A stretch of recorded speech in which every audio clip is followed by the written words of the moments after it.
Shabbat Shalom, mes très chers amis, Medaber Israël Habib Mi Ra'anana. On est en 1783 et on est encore pendant les fêtes de Hanouka. Les Chachamim m'ont dit dans la Gemara, Asaum vekavaum yamim tovim le Halel ve le Hodot. Ils ont fixé ces 8 jours de Hanouka pour les années à venir, le Halel pour louer Hachem ou les Hodot et reconnaître sa majesté, reconnaître les bienfaits que nous a fait et l'en remercier. Alors, louer Hachem pour nous avoir sauvés des mains des Grecs. C'est vrai que les Grecs ont conquis finalement Israël et ils sont rentrés dans le Beit Hamikdash.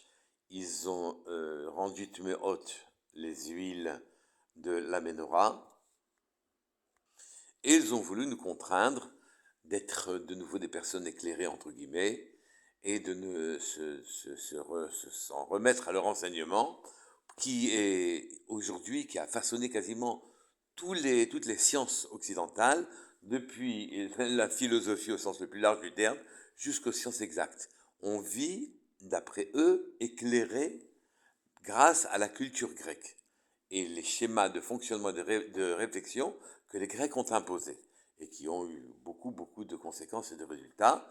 Ils ont conquis le monde et ils ont voulu lui imposer sa culture. Effectivement, il a eu des résultats concrets très importants. Or, cependant, le Midrash Rabbah, concernant les premiers psukim de Bereshit, disent « Vechosher al pnei tehom » l'obscurité couvrait la face de l'abîme. Alors l'abîme, c'est la galoute, c'est l'exil actuel de Rome, qui n'en finit pas, et donc ça s'appelle l'abîme. Mais Rocher, l'obscurité, ce sont les Grecs. La culture que les Grecs voulaient nous imposer s'appelle de l'obscurantisme. Eux, ils disent qu'en nous concernant, c'est nous qui amenons de l'obscurité dans le monde, et nous disons, en ce qui les concerne, qu'ils ont amené de l'obscurité dans le monde, le Rocher dans le monde.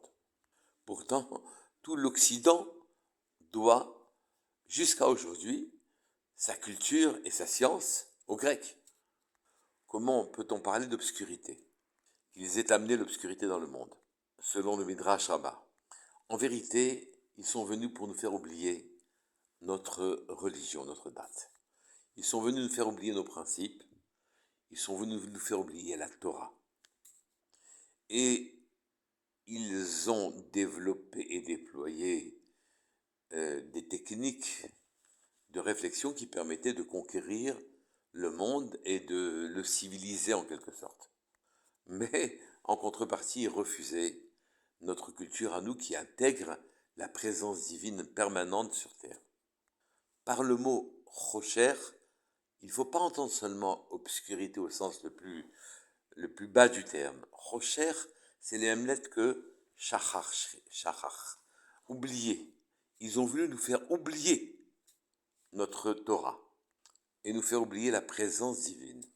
C'est ça le rocher, l'obscurité qu'ils ont amenée dans le monde. Nous faire oublier qu'Hachem est présent. Et nous offrir un monde matériel, déployé, esthétique, efficace, efficient, capable d'offrir beaucoup de confort et une certaine compréhension du monde. Ils nous ont amené, Rocher, Shachach, ils nous ont amené l'obscurité par l'oubli, nous écartant de notre Créateur. Et c'est la raison pour laquelle nous allumons les nérodes de Hanouka, nous ramenons de la lumière. Revenons au propos initial. Nous avons l'obligation pendant ces journées-là, les Hodot, de remercier, de reconnaître la majesté divine. Hod, c'est la majesté. Reconnaître qu'il n'y a que lui seul, qu'il est Yachid dans le monde. Et les Grecs ont voulu nous faire croire que l'action de l'homme, la Ishtadlut, elle avait une efficacité. Ce n'était pas Kadosh Baruch Hu lui-même qui maîtrisait la totalité de l'événement, et les résultats, et la chaîne des effets et des conséquences. C'est lui qui proposait les situations, et que nous n'avons rien à voir avec ce qui se passe dans le monde, si ce n'est que nos mérites nous font, à la suite d'un effort, parvenir à quelque chose d'intéressant tant sur le plan matériel que sur le plan spirituel, mais ce qui advient, ce qui se passe, nos efforts n'y sont quasiment pour rien. Or, les Grecs sont en train de nous imposer une notion selon laquelle notre action est primordiale. C'est nous qui faisons les événements. Peu leur importe, oui, que ce ne soit que statistique, qu'il arrive fréquemment que ça ne corresponde pas du tout à ce que l'on fait, et que les résultats obtenus sont très souvent décevants, et que leur performance touche surtout la matière inerte, et ne nous explique rien des raisons pour lesquelles on est venu sur Terre.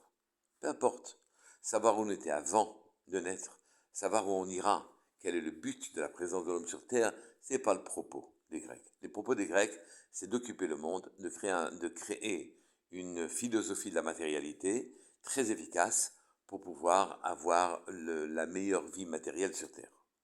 Et nous faire oublier tout le reste. En fait, la Mida de Hod, la majesté divine, avait besoin d'être réparée. C'est là que l'on entend ce que l'on entend par l'hérodote, ramener la majesté divine à son endroit, dans ce sens reconnaître ce que c'est que la majesté divine. Les Grecs nous incitaient à porter atteinte à cette dimension de Dieu. Mais quelle est-elle? Et pourquoi ces conquérants ont eu l'idée de rendre impure l'huile de la menorah, comme si le conquérant, sa première pensée, c'était de rentrer dans le Beth Amikdash et de s'occuper que l'on ne puisse plus allumer la menorah qui amène notre lumière au monde. Regardez même nous, où nous en sommes actuellement. Même quelqu'un qui est Ma'amin, qui croit en Hachem profondément, qui pourrait peut-être aller même jusqu'à se sacrifier, si jamais il devait sanctifier le nom divin, ou si jamais on le poussait dans ses derniers retranchements. Son cœur, sa tête sont entièrement façonnés par la pensée matérialiste, par les schémas de réflexion. On ne peut faire rien d'autre que de penser comme des Grecs. Notre langage a pris la logique des Grecs, qui est une manière d'exclure toute référence à une présence divine intégrée à notre raisonnement, à nos sentiments, même chez les gens religieux. Nous vivons dans un monde matériel où le Créateur, Hachem, est voilé, n'est pas visible, n'est pas perceptible. Là-dessus, on doit ajouter le Yetzer Hara qui nous pousse dans cette direction-là. Et le Derech Ateva, les lois naturelles, le fonctionnement normal des choses, normal entre guillemets des choses, exclut lui aussi, sans aucune culpabilité, tout sentiment qu'Hachem est présent et gère les situations. Et donc même chez les gens proches de la Torah et de la religion, la majesté divine a été touchée et a besoin d'une réparation. Nous devons comprendre que tous nos efforts ne sont là que parce qu'Akadosh Baruch Hu a exigé que nous ayons une participation qui finalement est négligeable à tout événement que nous subissons ou bien dont nous bénéficions. Négligeable aux solutions que nous apportons à nos maux. Négligeable au regard de nos réussites. Nos actes n'ont aucun effet. C'est Hachem qui, depuis les cieux, dirige le monde et aucun événement n'est dépendant des actes des hommes. Ils sont dépendants, les événements, du mérite des hommes. Ils sont dépendants des qualités ou des défauts qu'ils doivent réparer. Et c'est Hachem qui définit et qui décide de tout. De la guerre, de la paix, Khalila de la maladie, de la santé, de la richesse, des enfants, des pays qui s'enrichissent, des pays qui descendent et qui se détruisent. Tout est dirigé par le haut, mais nous n'avons pas ce sentiment-là. Nous avons l'impression que nos actions, les guerres que nous menons, ce sont elles qui font que le monde est ce qu'il est aujourd'hui. Ceci est complètement faux, et ceci est en vérité ce que les Grecs ont voulu nous inculquer, la culture hellénique a voulu nous inculquer, et en vérité, on a perdu l'idée qu'Hachem, il est tout-puissant, et lui est le seul Metsiout, c'est lui la seule réalité.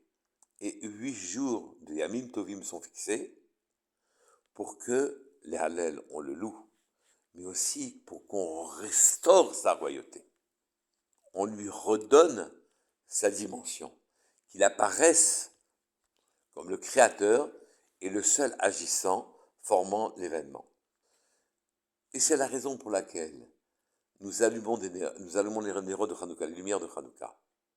La Gemara Orayot, Daf Yud Gimel Amud Bet, nous dit que l'olive, si on la mangeait directement, sans en extraire l'huile, pourrait nous faire oublier 70 ans de Torah. Mais l'huile que l'on tire de l'olive nous restituerait ce zikaron, son souvenir.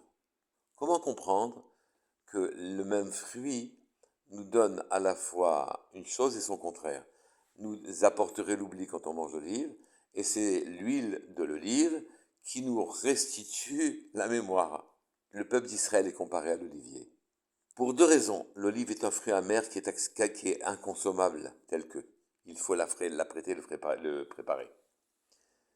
Et aussi, l'olivier, c'est connu des jardiniers, est un arbre qui n'a pas de cœur. C'est comme une branche, des séries de branches. Il n'est pas utilisable en tant que tel. Il n'est pas normal utilisé. Israël est comparé à l'olivier pour dire que l'olivier encore a tout à faire en quelque sorte pour qu'il se traduise en huile. Et nous sommes un peuple qui avons une grande trajectoire à faire. On a beaucoup de choses à corriger en nous. Les peuples sont un peu comme des gens qui sont imparfaits. Excusez-moi, les peuples sont des gens parfaits, au contraire. Et c'est nous qui sommes imparfaits. C'est nous qui sommes bruts. C'est nous qui exigeons, pour des cas on exige un travail. C'est nous qui serons concassés comme l'huile d'olive, de manière comme concassés, que l'olive soit concassée afin d'obtenir de l'huile. Et c'est nous qui nécessitons ce type de souffrance et de travail, car nous avons un devenir, une transformation à opérer. Quitter la matière brute pour devenir de la matière raffinée, de l'huile.